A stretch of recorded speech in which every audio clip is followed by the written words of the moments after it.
கேரளால Nipah virus பரவிட்டு வருது, அதுக்கான முன்னெச்சரிக்கை நடவடிக்கைகள் எந்த அளவுக்கு இருக்கு? கடந்த வாரம் கேரளாவை பொறுத்தவரை இந்த நிபா வைரஸினால் பாதிக்கப்பட்டு உயிரிழந்தவர்கள் எண்ணிக்கை 3 என்கின்ற அளவிலே உயர்ந்திருக்கிறது.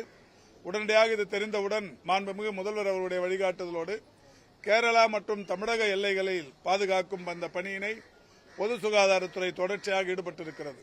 அங்கிருந்து வருகிற போக்குவரத்து வாகனங்கள் எதுவாக இருந்தாலும், பேருந்துகளாக இருந்தாலும், கார்கள் போன்ற வாகனங்களாக இருந்தாலும், இருசக்கர வாகனங்களாக இருந்தாலும், அந்த எல்லைகளை கடந்து வருகிற சாதாரண நடைபயணிகளாக இருந்தாலும் அனைவரிடமும் பரிசோதிக்கிற அந்த பணி என்பது தொடர்ச்சியாக செய்யப்பட்டு வருகிறது.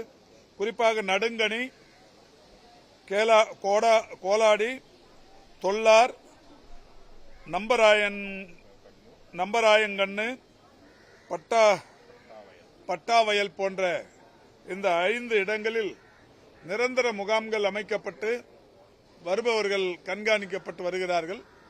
அந்த வகையில் தமிழ்நாட்டை பொறுத்தவரை நிபா வைரஸ் பாதிப்பு யாருக்கும் இல்லை.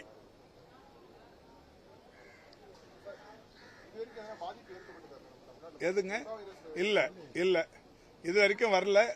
வரவிடாம தடுக்கிறதுக்கான பணிகளை தொடர்ச்சியாக செய்து கொண்டிருக்கிறோம். அது குறிப்பாக கேரளாவிலிருந்து வருபவர்களை கண்காணிக்கிற பணியினை எல்லா எல்லைகளிலிருந்தும் தொடர்ச்சியாக கண்காணித்துக் கொண்டிருக்கிறோம். அந்த வகையில் இப்போ நீங்க கடந்த வாரம் பார்த்திருப்பீங்க, பேருந்துகள் எல்லாவற்றிலும் கூட அந்த தடுப்பு நடவடிக்கைகளை தொடர்ச்சியாக பார்க்கப்பட்டு வருகிறது. அப்படி கேரளாவிலிருந்து யாராவது கோவை போன்ற அரசு மருத்துவமனைகளுக்கு இது போன்ற நோய் பாதிப்புகள், காய்ச்சல் பாதிப்புகளோடு வருபவர்களை தீவிரமாக கண்காணிக்க சொல்லி கோவை அரசு கல்லூரி மருத்துவமனை மற்றும் அந்த மாவட்ட அரசு தலைமை மருத்துவமனைகள், வட்டார மருத்துவமனைகளுக்கு உத்தரவிட்டிருக்கிறோம். தீவிரமாக கண்காணிக்கும் பணியில் ஈடுபட்டிருக்கிறார்கள்.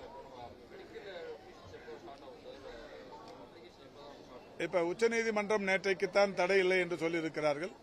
நேஷனல் மெடிக்கல் கவுன்சில் விரைவில் அறிவிப்பார்கள். அவர்கள் அறிவித்ததற்கு பிறகு எல்லா மாநிலங்களிலும் இந்த கவுன்சிலிங் முறை என்பது தொடர்ச்சியாக நடைபெறும். என்னங்க? இல்ல, அது தேவைப்படும் போது மாநகராட்சி அதை செய்யும். இப்ப சென்னையை பொறுத்தவரை கூவமாறு, ஓட்டேரி நல்லா, கேப்டன் காட்டன் கால்வாய், அடையாறு, மாம்பழம் கால்வாய், ராஜ்பவன் கால்வாய் போன்ற 22க்கும் மேற்பட்ட நீர் அந்த கால்வாய்கள் இருக்கிறது. அதுல இந்த கொசு ஒழிப்பும் பணிக்கு அவர்கள் தேவைப்படும் போது இதை தொடர்ச்சியாக செய்து வருகிறார்கள். அது அந்த வடகிழக்கு பருவமழை வரும்போது அதை பண்ண ஆரம்பிப்பாங்க. இப்ப நமக்கு வடகிழக்கு பருவமழை இல்ல, தென்மேற்கு பருவமழை தான். இந்த பாதிப்புக்கு ஏற்ற மாதிரியான நடவடிக்கைகள் இப்போது மேற்கொள்ளப்பட்டிருக்கிறது. வடகிழக்கு பருவமழை சந்திக்கிற சூழல் வருகிற போது அதற்கேற்ற நடவடிக்கைகளை மாநகராட்சி இன்னமும் தீவிரப்படுத்தும்.